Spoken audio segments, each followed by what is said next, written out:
Welcome to Do It Yourself with Wayne, and thank you for visiting our channel. Our channel, Do It Yourself with Wayne, is all about helping you to learn how to do things yourself to save money. If you're interested in saving money, you may want to subscribe to our channel. We've already got a lot of videos online, and we've got more coming. And if you subscribe to our channel, it'll make it a lot easier for you to find those videos that help you save money. Now today, we're going to be replacing this light switch. The light switch works fine, but we've replaced the light fixtures in this room, and you may want to look for that video. It's replacing bathroom or bedroom light fixtures.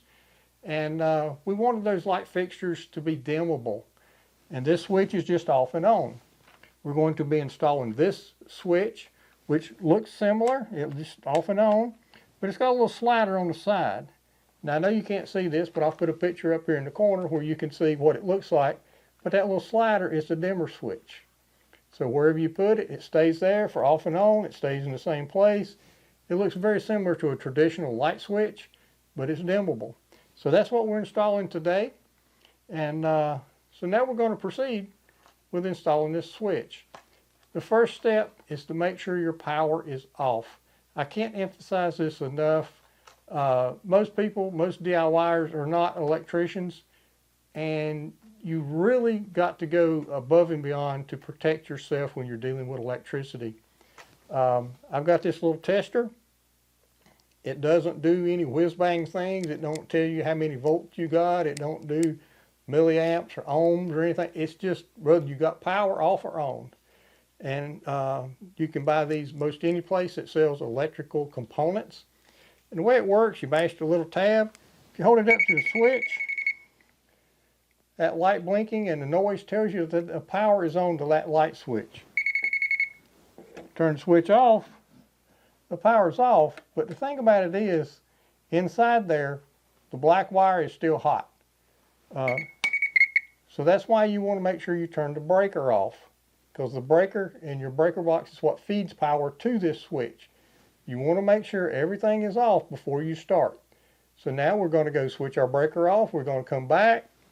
We're going to verify that the power is off, and then we're going to start on this switch replacement. Okay, now we've got our breaker turned off, but we still want to be cautious about electricity. So I'm going to take the faceplate off. There's 2 screws on the front. Pull those 2 screws out.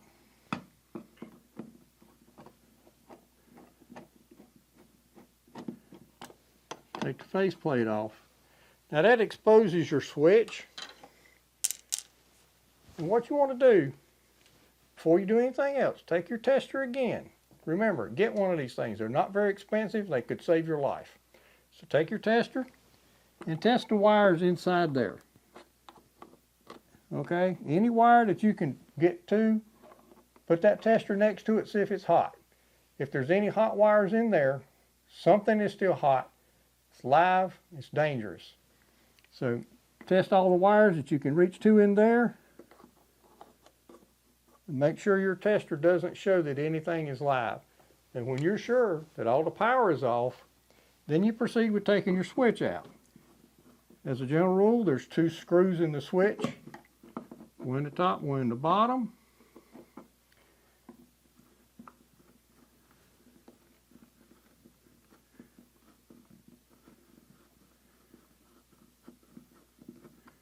Sometimes they're longer than they need to be. Okay. That one's got a little paint in it. Not bad though. But when you take these screws out, you need to save them, because you'll need them putting your other switch back in. So don't throw your screws away.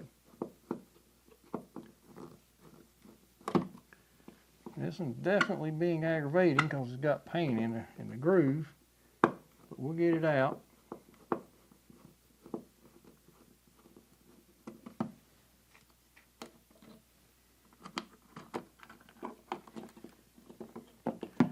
All right, there we go.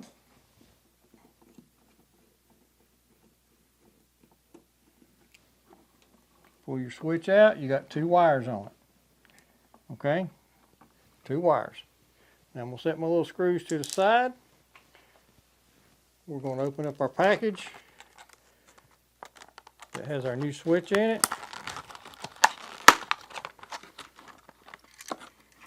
And here we go.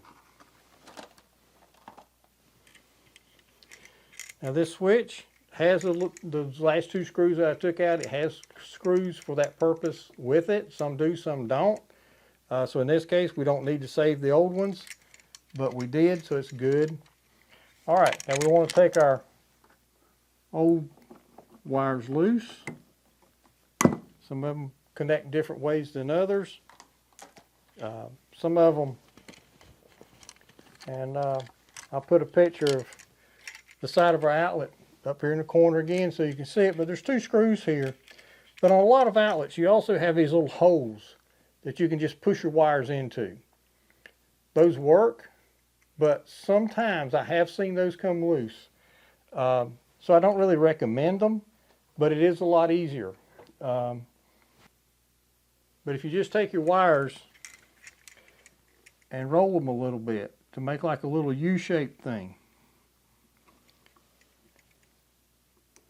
Good pair of needle nose pliers works great for this.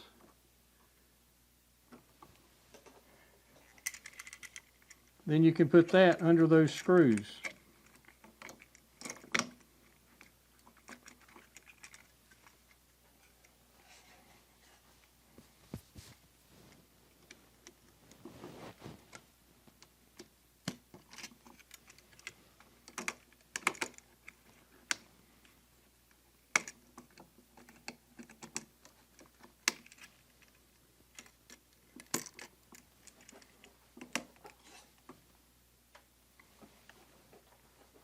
Too many screwdrivers.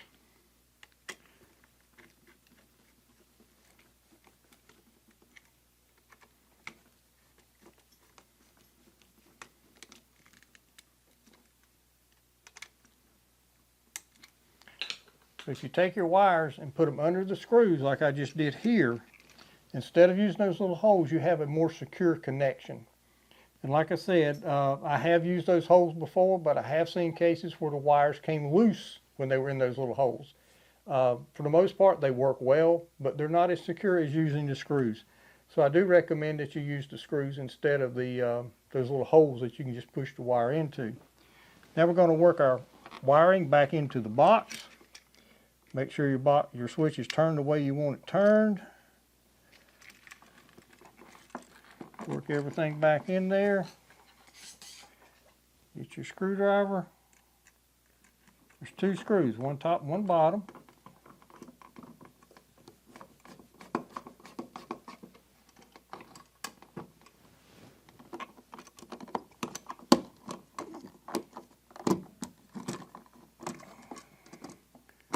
This outlet switch is a little bit larger physically than the old one, so we're going to have to be a little bit more careful to get our wires tucked back in there good. All right, that should be better.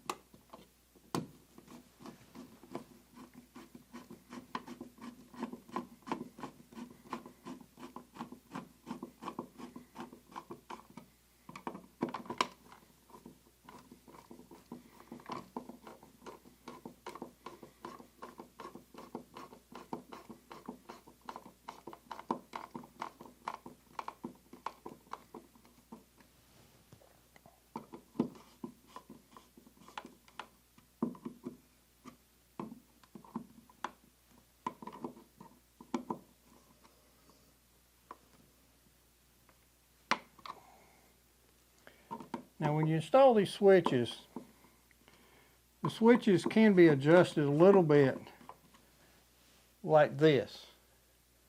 So because the screw holes are slotted, you have some adjustment. So if the box in the wall is not exactly square, you can still get your switch so it is straight up and down and square with the door framing and stuff.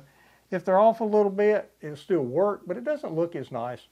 So take a little extra time and try to make your switches look like they're straight up and down because it just looks neater.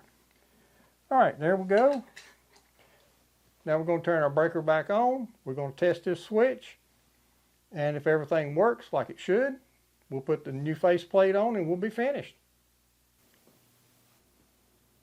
Now at this point, we've replaced our switch, our old switch, with a dimmable light switch. We've turned our breaker back on. So this outlet or this light switch is hot now. So when I turn the light switch on, the lights which are behind you, you won't be able to see the light bulbs, but you should see the wall behind me get brighter when I turn the switch on, like that. So the switch is working. Okay. The little thing here on the side, as I move it up and down, the lights dim. I push it up, they brighten back up. Light switch off, light switch on. Everything is working great.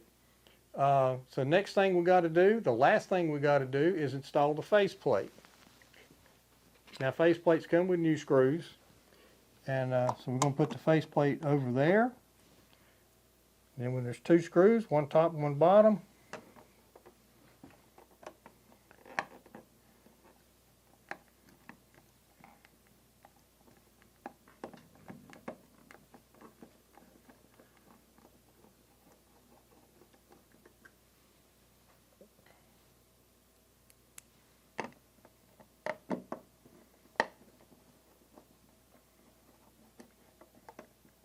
And one thing I'll tell you that I learned years ago, one thing that's important is don't tighten these screws too tight. If you do, you'll crack these face plates. But if you look at the little screws, the little slot, if you tighten them all so that the slots are all straight up and down, it just looks a lot neater. It doesn't affect the way it works. It won't work any different. But if all the slots are straight up and down, it just looks neater. It just makes it look like you're you care more about what you're doing. So that's it for installing this dimmable light switch for your lights in your house. And we'd just like to say thank you for visiting Do It Yourself with Wayne. And again, if you like our videos, which help you save money, subscribe to our channel. Make it easier for you to find them in the future. And our historical stuff, we got a lot of videos already online for a lot of different subjects.